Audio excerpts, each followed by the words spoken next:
Radio के हमसफर।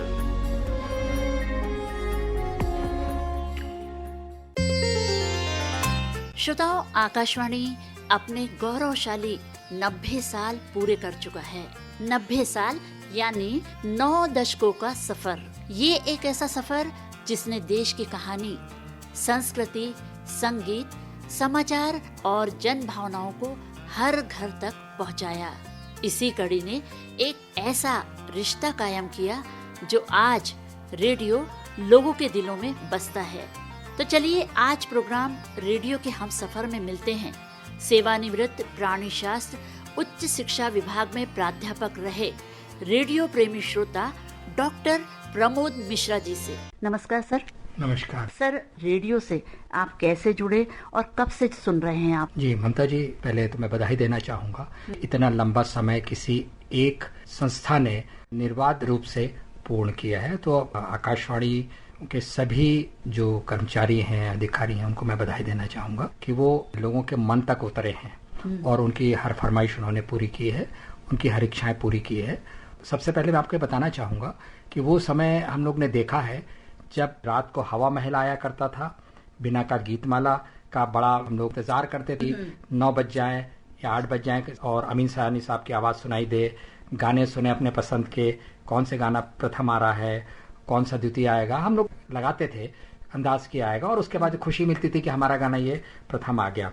और जहाँ तक सवाल है न्यूज़ का, तो अनादि मिश्र साहब हैं, पांडे साहब हैं, इन सब की आवाज़ तो ऐसी भारी आवाज़ सुनकर ऐसा लगता था कि हाँ हमें भी जाना चाहिए आकाशवाणी। रायपुर या दूसरी जगह हम लोग जहाँ रहे हैं वहाँ हम आकाशवाणी घूम कर आए, बहुत अच्छा लगता था। वो एक क्रेज हुआ करता था कि आकाशवाणी हम गए, अपने दोस्तों को बताते थे कि आज हमने आकाशवाणी विजिट की है, तो एक हमको एक इज्जत सी मिलती थी कि आकाशवाणी आप घूम कर आए।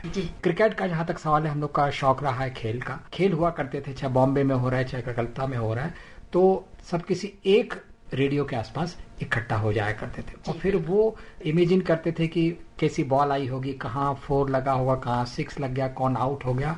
वो अपने आप में बहुत अच्छा एक हम लोग के लिए संस्मरण रहा होगा। जब आपने पहली बार रेडियो सुना उस वक्त आपका कैसा अनुभव रहा? किसी चीज को सुनना समझना सीखा 1965, 66, 67 में, तो उस समय हमारे सबसे पहला तो इंटरेस्ट होता था कि गाने सुनना। उसके बाद फिर धीरे धीरे जब समझ में आई तो न्यूज में आ गए हम। जब खेलना शुरू किया तो क्रिकेट और बाकी चीजों को हमारा इंटरेस्ट बढ़ा। फिर बहुत अच्छे जो कार्यक्रम जो थे, जैसे हवा महल, बहुत अच्छी कहानी, चाहे वो रहस्यमयी कहानी हो या किसी भी प्रकार की कहानी, उसको सुनना और उसको इमेजिन करना हमारे लिए बड़ा अच्छा। तो लगभग समझ लीजिए 1965 से मैं इसे लगातार सुन रहा हूँ और इसका मेंबर भी रहा हूँ, कह लीजिए आप। सर, कभी ऐसा हुआ है कि आपने किसी गीत की फरमाइश की हो और आपका नाम शामिल हुआ है? जी 1991 जब 30 अप्रैल को ये इसका उद्घाटन हुआ तो मेरा सौभाग्य था कि मैं उस जगह उपस्थित था। तो एक बड़ा सा रोमांच था कि क्या हम इसमें शामिल हो सकते हैं। जैसे कई बार आप किसी व्यक्ति से मिलते तो ऐसा लगता है ऐसा बन जाए,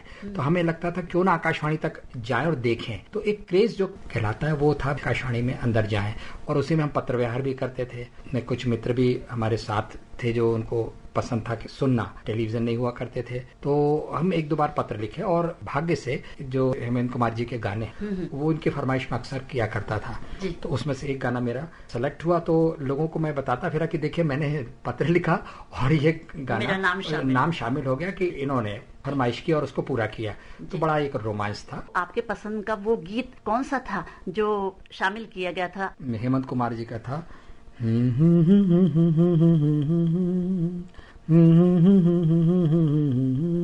मगर लगता है कुछ ऐसा मिल गया, न तुम हमें जानो न हम तुम्हें जाने, मगर लगता है कुछ ऐसा मेरा हमदम मिल गया।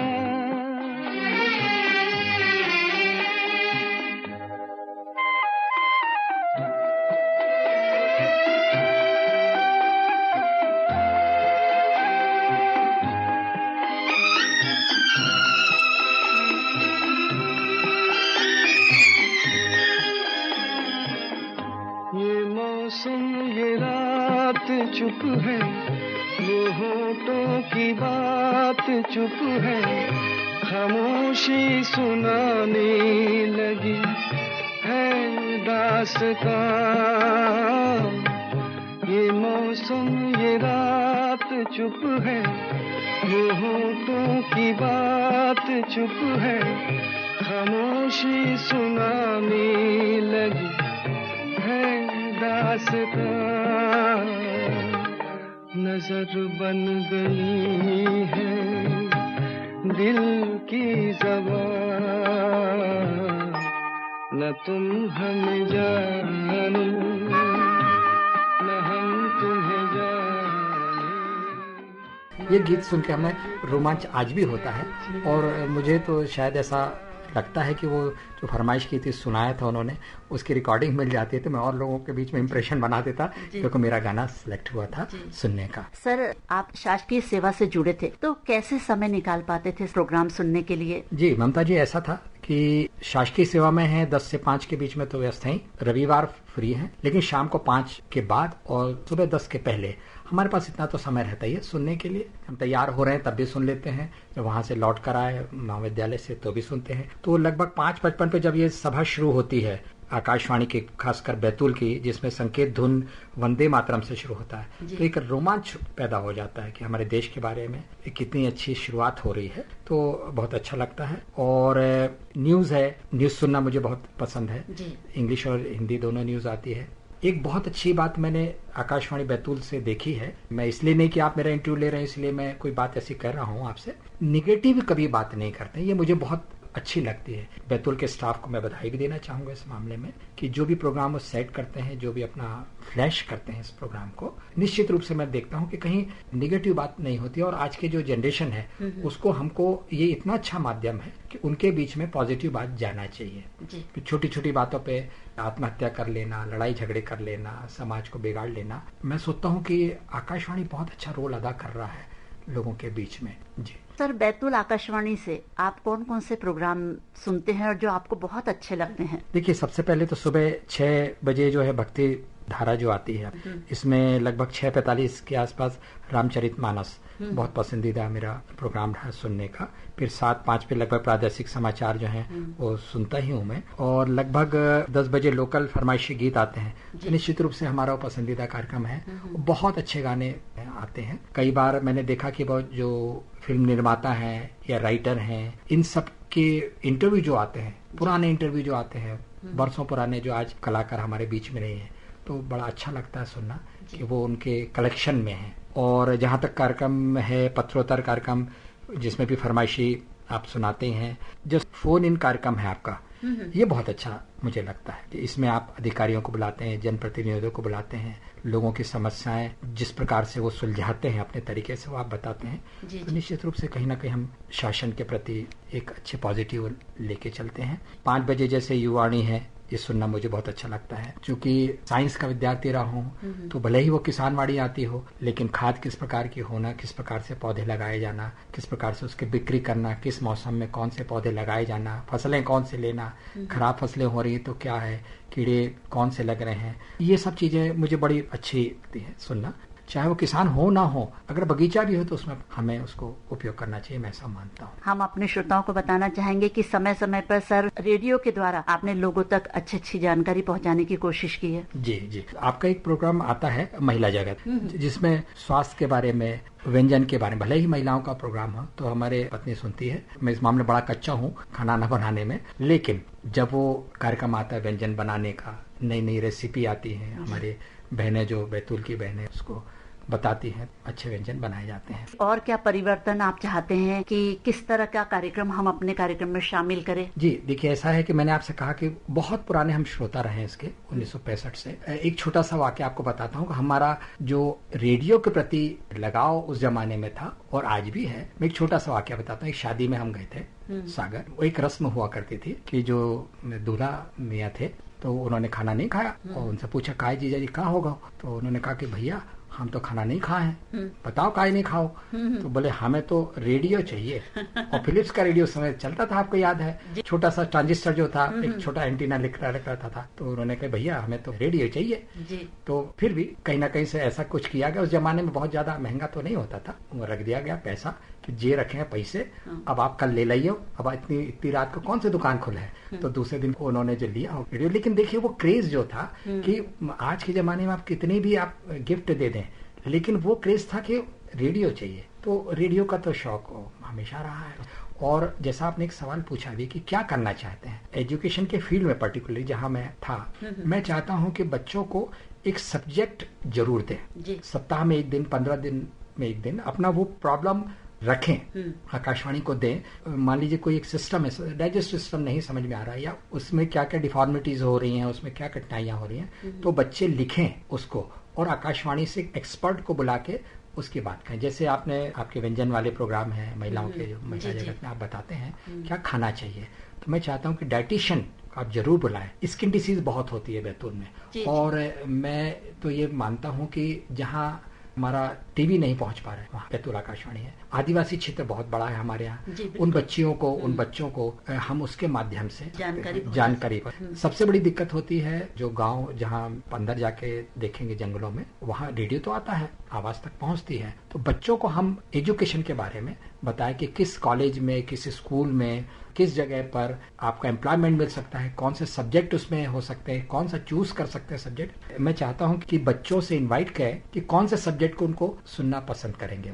अभी वैसे बहुत अच्छी बात है, पुनः बधाई के पात्र है आकाशवाणी एयर ऐप जो है वो मोबाइल में भी चल रहा है, बच्चे बड़े उससे एक्मेटाइज हैं, आसानी से सुन सकते हैं कहीं पे भी प्रोग्राम। जी हाँ, अब जरूरत नहीं है उसकी, लेकिन फिर भी मैं चाहता हूँ कि ये प्रोग्राम जो बच्चों के एजुकेशन के पॉइंट ऑफ व्यू से वो जरूर उनको देना चाहिए। क्योंकि बहुत अंदर जो ग्रामीण क्षेत्रों में कह लीजिए या हमें जंगल के अंदर जहाँ ऐप तो डाउनलोड हो जाते, लोग नहीं पहुंच पाते हैं। स्वास्थ्य के बारे में है, पानी पीने के बारे में लोगों को बताना है कि कौन सा हैंडपंप है, इसमें किस कलर का को कलर किया गया है और वो यूज के लायक है या नहीं है। ये चीजें जब वो स्कूल या कॉलेज आते तब मालूम होता है, और कई बार वो भी नहीं मालूम होता है। वहां पर अगर इनको बताएं कि देखिए आपके आसपास ये है, आपके आसपास देखिए सागौन ऐसा हो सकता है, आपके यहाँ ये इस प्रकार का फूल है तो इसको ये कहते हैं, है ना।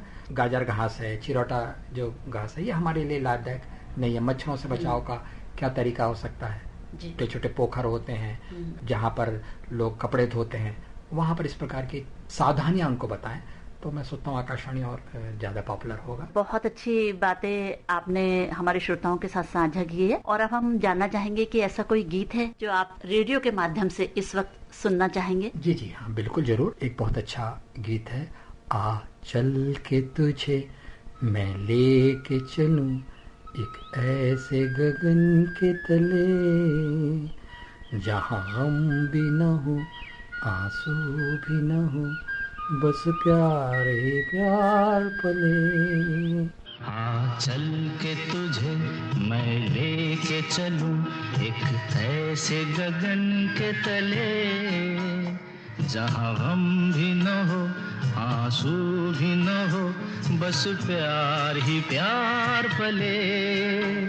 हाँ चल के तुझे मैं लेके चलूं एक ऐसे गगन के तले, जहाँ हम भी न हो आंसू। श्रोताओं, आकाशवाणी भरोसे का पुल है और यादों का खजाना है। एक ऐसा रिश्ता है जो पीढ़ियों को जोड़ता आया है।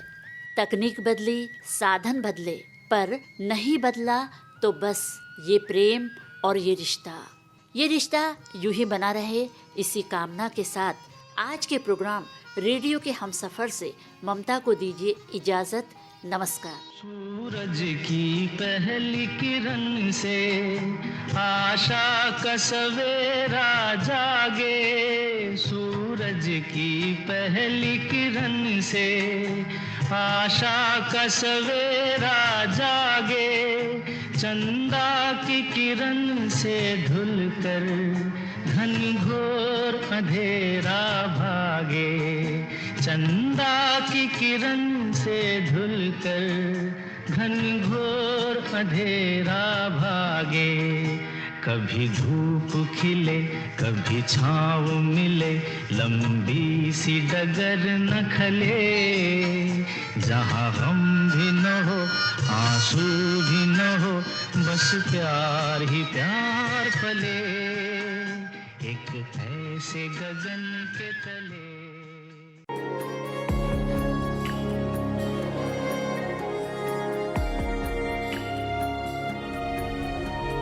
रेडियो के हमसफर